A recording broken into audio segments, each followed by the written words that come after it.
Welcome to exam materials. आज है 27 अप्रैल 2022। 27 अप्रैल 2022 के जितने भी इंपॉर्टेंट क्वेश्चन बने हैं उनके बारे में आज हम पढ़ेंगे। तो चलिए शुरू करते हैं। हमारा पहला प्रश्न, किस देश ने एक साथ 78,220 राष्ट्रीय ध्वज फहराकर नया गिनीज वर्ल्ड रिकॉर्ड बनाया है? तो ये बनाया गया है भारत के द्वारा, यानी ऑप्शन नंबर डी हमारा सही हो जाएगा।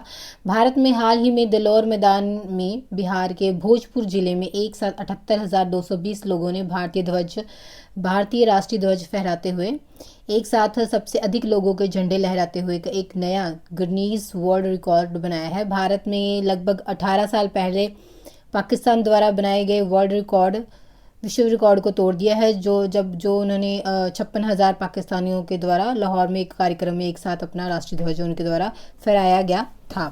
बढ़ चलते हैं हमारे अगले प्रश्न की ओर। हमारा अगला प्रश्न है, छठे Indo American chamber of commerce award 2022 में वीमेन ट्रांसफॉर्मिंग इंडिया अवार्ड से किसे सम्मानित किया गया है? तो ये सम्मानित किया गया है बीना मोदी को, यानी ऑप्शन नंबर ए हमारा सही हो जाएगा। मोदी इंटरप्राइजेस की चेयरपर्सन डॉक्टर बीना मोदी को Indo American chamber of commerce के छठे एंटरप्रेन्योर एंड लीडरशिप अवार्ड 2022 में वुमेन ट्रांसफॉर्मिंग इंडिया अवार्ड से सम्मानित किया गया है। वह गॉडफ्रे फिलिप्स इंडिया लिमिटेड की अध्यक्ष और एमडी और इंडोफिल इंडस्ट्रीज लिमिटेड की सीएमडी भी हैं। वह इससे पहले वीमेन इकोनॉमिक फोरम द्वारा बिजनेस एंड लीडरशिप 2018 में वीमेन ऑफ द डिकेड से सम्मानित हो चुकी हैं। हमारा अगला प्रश्न है, किन दो राज्यों ने एक द्वितीय ज्ञान साझाकरण समझौते पर हस्ताक्षर किए हैं? तो ये हस्ताक्षर किए गए हैं दिल्ली और पंजाब के द्वारा, यानी ऑप्शन नंबर सी हमारा सही हो जाएगा। दिल्ली और पंजाब ने 26 अप्रैल को यानी कल एक अद्वितीय ज्ञान साझाकरण समझौते पर हस्ताक्षर किए हैं। इस समझौते पर दिल्ली के मुख्यमंत्री अरविंद केजरीवाल और पंजाब के मुख्यमंत्री भगवंत मान ने अन्य आप नेताओं के समक्ष ये हस्ताक्षर किए हैं। ये समझौता दोनों राज्यों में यानी दिल्ली और पंजाब के लोगों की भलाई के लिए एक दूसरे के अच्छे कार्यों में सीखने की अनुमति प्रदान करेगा।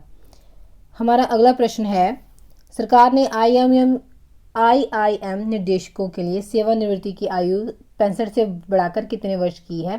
तो ये वर्ष की गई है 70, यानी ऑप्शन नंबर डी हमारा सही हो जाएगा। केंद्र सरकार ने भारतीय प्रबंधन संस्थान आईआईएम के निर्देशकों के लिए सेवानिवृत्ति की आयु 5 वर्ष बढ़ाकर 70 वर्ष कर दी है, यानी पहले 65 एज थी, अब 70 कर दी गई है, जो कि भारतीय प्रौद्योगिकी संस्थानों यानी आईआईटी और विश्वविद्यालयों के बराबर है। केंद्रीय स्कूली शिक्षा मंत्रालय द्वारा जारी एक अधिसूचना में इस उद्देश्य के लिए 2018 भारतीय प्रबंधन संस्थान संशोधन नियमों में संशोधन की अनुमति भी इसमें दी गई है। हमारा अगला प्रश्न है, दुनिया के सबसे उम्रदराज जीवित व्यक्ति केन तनाका, जिनका हाल ही में निधन हो गया है, वह किस देश की नागरिक थी? तो वह देश की नागरिक थी जापान की, यानी ऑप्शन नंबर ए हमारा सही हो जाएगा। दुनिया के सबसे उम्रदराज जीवित व्यक्ति केन तनाका एक जापानी महिला थी जिन्होंने दुनिया की सबसे उम्रदराज जीवित व्यक्ति होने का गिनीज वर्ल्ड रिकॉर्ड बनाया था। का 119 वर्ष की आयु में निधन हो गया है। केन तनाका को 2019 में गिनीज वर्ल्ड रिकॉर्ड द्वारा सबसे उम्रदराज जीवित व्यक्ति के रूप में इनकी पुष्टि की गई थी। हमारा अगला प्रश्न है, किस बैंक ने अप्रैल 2022 में पश्चिम बंगाल लघु उद्योग विकास लिमिटेड के साथ एक समझौता ज्ञापन पर हस्ताक्षर किए हैं?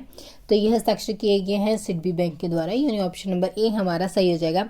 भारतीय लघु उद्योग विकास बैंक यानी सिडबी ने पश्चिम बंगाल लघु उद्योग विकास निगम लिमिटेड यानी WBSIDCL के साथ समझौता ज्ञापन पर हस्ताक्षर किए हैं।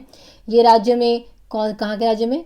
पश्चिमी बंगाल के राज्य में सूक्ष्म लघु उद्यमों के लिए इकोसिस्टम विकसित करेगा। समझौता ज्ञापन के तहत जो वेस्ट बंगाल लिमिटेड है एक MSME सुविधा डेस्क स्थापित करने के लिए सिडबी को एक समर्पित डेस्क प्रदान करेगा, जो कि आवश्यक संस्थान वगैरह उनको मुहैया करवाएगा। लघु उद्योग विकास बैंक ऑफ इंडिया यानी कि सिडबी भारत के सूक्ष्म लघु और मध्यम उद्यम वित्त कंपनियों के समग्र लाइसेंस और विनियमन के लिए शीर्ष नियामक निकाय है। इसकी स्थापना की गई थी 2 अप्रैल 1990 को और इसका हेडक्वार्टर है लखनऊ में। इसके अध्यक्ष और MD की बात की जाए तो शिव सुब्रमण्यम रमणे हैं। हमारा अगला प्रश्न है, हाल ही में बैडमिंटन एशिया चैंपियनशिप 2022 की शुरुआत कहाँ पर हुई है? तो ये हुई है मनीला में, यानी ऑप्शन नंबर बी हमारा सही हो जाएगा। बैडमिंटन एशिया चैंपियनशिप 2022 26 अप्रैल से फिलीपींस के मनीला में शुरू हो गई है और डबल ओलंपिक पदक विजेता पीवी सिंधु और युवा सनसनी लक्ष्य सेन 6 दिवसीय चलने वाले इस आयोजन में भारत की चुनौती का नेतृत्व करेंगी।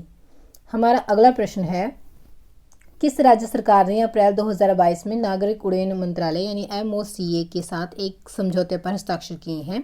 तो यह हस्ताक्षर किए गए हैं हिमाचल प्रदेश के द्वारा, यानी ऑप्शन नंबर सी हमारा सही हो जाएगा। नागरिक उड्डयन मंत्रालय यानी MOCA और हिमाचल प्रदेश सरकार ने हाल ही में एक समझौता ज्ञापन पर हस्ताक्षर किए हैं। मंडी जिले के नागचला में ग्रीन फील्ड हवाई अड्डे के विकास के लिए इस पर हस्ताक्षर किए गए हैं। नया ग्रीनफील्ड हवाई अड्डा या MOC की ग्रीनफील्ड नीति के तहत विकसित किया जा रहा है और हिमाचल प्रदेश और भारतीय विमानपत्तन प्राधिकरण के बीच ये एक संयुक्त उद्यमी कंपनी का गठन इसमें किया गया है। बढ़ चलते हैं हमारे अगले प्रश्न की ओर। हमारा अगला प्रश्न है, हाल ही में एलॉन मस्क ने कितने डॉलर में ट्विटर का अधिग्रहण किया है, यानी कितने डॉलर में ट्विटर को खरीद लिया गया है? तो ये खरीद लिया गया है 44 बिलियन अमेरिकी डॉलर में, यानी ऑप्शन नंबर बी हमारा सही हो जाएगा। हाल ही में एलॉन मस्क ने 44 बिलियन अमेरिकी डॉलर में ट्विटर को अपने अंडर ले लिया है, यानी अधिग्रहण कर लिया, यानी खरीद लिया है। बढ़ चलते हैं हमारे अगले प्रश्न की ओर। हमारा अगला प्रश्न है, किस केंद्रीय मंत्री ने किसान भागीदारी प्राथमिकता हमारी लॉन्च की है? तो ये लॉन्च की गई है कृषि मंत्री नरेंद्र सिंह तोमर के द्वारा, यानी ऑप्शन नंबर डी हमारा सही हो जाएगा। तो फ्रेंड्स, ये थे आज के कुछ महत्वपूर्ण प्रश्न। अगर आपको वीडियो अच्छी लगी तो आप इसे लाइक और शेयर करें।